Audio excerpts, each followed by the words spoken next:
एक बहुत ही common question जो स्टूडेंट्स के द्वारा बहुत बार कमेंट सेक्शन में पूछा गया है कि मैम जैसे हम AIIMS BSc nursing entrance exam जो 2024 में होने वाला है उसमें पार्टिसिपेट करने वाले हैं, लेकिन प्रिपरेशन को लेकर थोड़े से कंफ्यूजन में है कि मतलब हम कोई ऑनलाइन क्लासेस को अटेंड करें या ऑफलाइन क्लासेस को अटेंड करें या फिर सेल्फ स्टडी जो है उससे हमारा एग्जाम क्रैक हो जाएगा। ठीक है, तो सबसे पहले तो आप एक बहुत अच्छे तरीके से एक बात समझ लीजिए कि विदाउट सेल्फ स्टडी आपका कोई भी एग्जाम जो है वो क्रैक नहीं हो सकता। क्योंकि जैसे जो क्लासेस हैं, क्लासेस मेनली हम क्यों ज्वाइन करते हैं? पहला तो हमें सिलेबस कंप्लीट करना होता है, दूसरा हमें ये नहीं पता होता है कि वो जो सिलेबस है उसको किस तरीके से पढ़ना है। ठीक है, तो जैसे आप फर्स्ट टाइम प्रिपरेशन कर रहे हो, जैसे आप जस्ट आपने क्लास 12 कंप्लीट की और आपको नहीं पता है कि मतलब जो biology subject, chemistry subject, physics subject और जो जनरल नॉलेज से रिलेटेड जो भी क्वेश्चन है उनका सिलेबस क्या है, वो क्वेश्चन किस तरीके से पूछे जाते हैं। ठीक है, तो आप जो है वो ऑनलाइन क्लासेस अटेंड कर सकते हो। ठीक है, आप जो भी ऑनलाइन क्लासेस जिनमें मतलब AIIMS BSc nursing entrance exam से रिलेटेड जो सिलेबस है उसको पढ़ाया जाता है, आप उन क्लासेस को अटेंड कर सकते हो।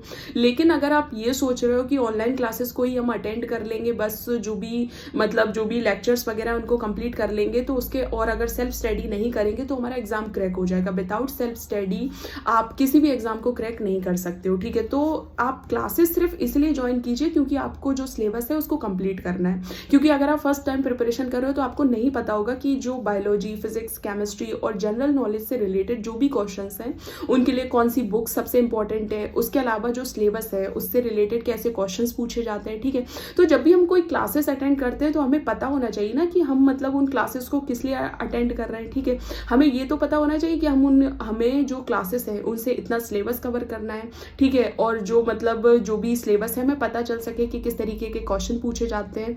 और सबसे बेसिक बात जो बहुत से स्टूडेंट बहुत बार ये क्वेश्चन पूछ चुके हैं कि मैम जो सेल्फ स्टडी है उससे क्या एग्जाम क्रैक हो सकता है? तो बिल्कुल एग्जाम क्रैक हो सकता है, क्योंकि मेरा एग्जाम क्रैक हुआ है।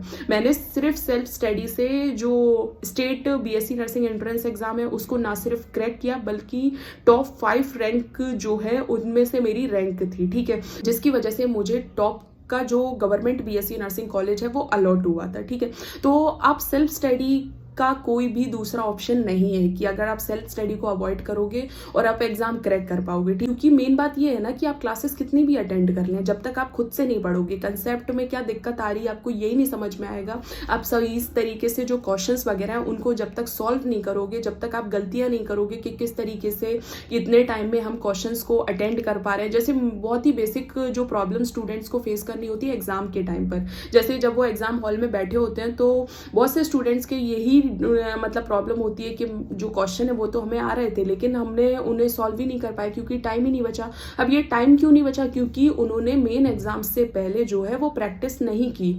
उन्होंने बिल्कुल जो टाइमिंग, जिस तरीके की टाइमिंग सेट करनी होती है कि मतलब इतने टाइम में हमें इतने क्वेश्चंस कंप्लीट करने हैं।